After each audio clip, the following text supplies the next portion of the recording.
Hi friends, welcome back. City of shadows ఇది Spanish murder mystery thriller series. తెలుగులో కూడా ఉంది. తెలుగు డబ్బింగ్ చాలా బాగుంది. ఇది ఒక మినీ సిరీస్, అంటే దీనికి నెక్స్ట్ సీజన్స్ అంటూ ఏమీ రావు. ఇక్కడతో స్టోరీ ఎండ్ అయిపోయింది. 6 ఎపిసోడ్స్ ఉన్నాయి. ఓవరాల్గా ఈ సిరీస్ కంప్లీట్ చేయాలంటే 4 hours టైం పడుతుంది. మరి వర్తా కదా? ఎలా అనిపించింది? ప్లస్లు మైనస్లు అన్నీ చెప్తా. ముందైతే మీరు ఛానల్ని సబ్స్క్రైబ్ చేసుకోండి, వీడియోకి ఒక లైక్ కూడా వేసుకోండి, కామెంట్ సెక్షన్లో హైప్ కూడా ఇచ్చేయండి, కొంచెం ఛానల్ని సపోర్ట్ చేయండి భయ్య. ఫ్యామిలీతో కొంచెం కష్టమే భయ్య. అలాగని 18+ సీన్స్ ఎక్కువ లేవు, కానీ సెకండ్ ఎపిసోడ్లో అది కూడా లాస్ట్లో బెడ్ మీద ఆఫ్ న్యూడిటీతో ఒక పడుకునే సీన్ ఉంటుంది. అండ్ కొన్ని ఫొటోస్ చూపించడం, కొన్ని డైలాగ్స్ ఇబ్బంది పడతాయి. సో సింగిల్గా చూసుకోవడమే బెటర్. మరి ఈ సిరీస్ నాకు ఎలా అనిపించింది అంటే మాత్రం పర్లేదు, జస్ట్ ఓకే, అంతకు మించి ఏం లేదు భయ్య. ఎక్కువ ఎక్స్పెక్ట్ చేయడానికి కూడా ఏం లేదు. ఈ సిరీస్ అయితే చాలా స్లోగా ఉంటుంది. నైట్ చూస్తే మాత్రం నిద్ర రావడం అయితే ఖాయం. కొంచెం ప్లేబ్యాక్ స్పీడ్ పెంచుకొని చూస్తే ఇబ్బంది అయితే పెట్టదు. కొంచెం ఓపికతో చూస్తే ఈ సిరీస్ అయితే నచ్చుద్ది. లేదు మాకు అంత ఓపిక లేదంటే స్కిప్ కూడా చేయొచ్చు. స్పెయిన్లోని బార్సిలోనాలో ఒక ఫేమస్ పాత బిల్డింగ్ ఉంటుంది. ఎవడో ఒక పుణ్యాత్ముడు ఒక మనిషిని తండూరి చికెన్ లాగా కాల్చేసి ఆ బిల్డింగ్ బయట వేలాడదీస్తాడు.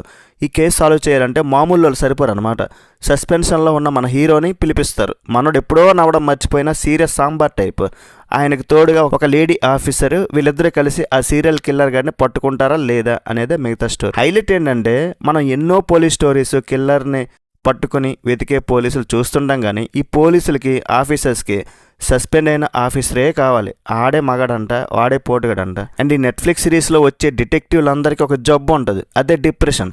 మన హీరోకి కూడా అంతే. మొహం ఎప్పుడు ఏడ్చినట్లు పెడతాడు. వీళ్ళని పట్టుకోవడం కంటే ముందు ఈయన కౌన్సిలింగ్ ఇవ్వాలబ్బా. నిజంగా మీరు బార్సిలోనా వెళ్ళక్కర్లేదు, ఈ సిరీస్ చూస్తే చాలు సిటీ మొత్తం చూపిస్తారు. ఆ బిల్డింగ్లు, ఆ రోడ్స్ చూస్తుంటే అబ్బా ఎంత బాగున్నాయి అనిపిస్తుంది. కిల్లర్ మరీ ఆర్టిస్టిక్గా మర్డర్లు చేస్తాడు భయ్య. మామూలుగా చంపొచ్చు కదా, కాల్చాలి, వేలాడదీయాలి, ఏదో సింబల్స్ పెట్టాలి. పెద్ద క్రియేటివ్ క్రిమినల్ అనమాట. సిరీస్ స్టార్టింగ్లో బుల్లెట్ ట్రైన్ లాగా వెళ్తుంది, మధ్యలో వచ్చేసరికి ప్యాసింజర్ ట్రైన్లా లేదా గూడ్స్ బండ్లా వెళ్తుంది అనమాట. 6 ఎపిసోడ్లు కాబట్టి సరిపోయింది, లేకపోతే మాత్రం దూల తీరిపోయేది. ట్విస్ట్లు అయితే పర్లేదు, అక్కడక్కడ బాగానే తిప్పారు, కానీ ఇంకా ఎక్కువ పెట్టాల్సింది. సస్పెన్స్ ఉంది, కిల్లర్ ఎవరో తెలిసే వరకు క్యూరియాసిటీ అయితే ఉంటుంది. అండ్ హీరో ఆయన పర్సనల్ లైఫ్ గోలా మనకు అనవసరం అనిపించినా సరే చూపిస్తూ ఉంటారు. రొటీన్ ఇలాంటి సైకో స్టోరీస్ చూసే వాళ్ళకి కొత్తగా ఏమనిపించదు. ఫైనల్గా సిటీ ఆఫ్ షాడోస్ కొంచెం షాడోగానే ఉంది, అక్కడక్కడ పర్లేదు అనిపిస్తుంది. ఓవరాల్గా యావరేజ్ అనిపించింది. రేటింగ్ ఇవ్వాలంటే మాత్రం ఈ సిరీస్కి 2.75 out of 5. That's it guys. Review నచ్చితే ఒక లైక్ వేసుకోండి చాలు. నెక్స్ట్ వీడియోలో మళ్ళీ కలుద్దాం. బై బాయ్ అండ్ జై హింద్.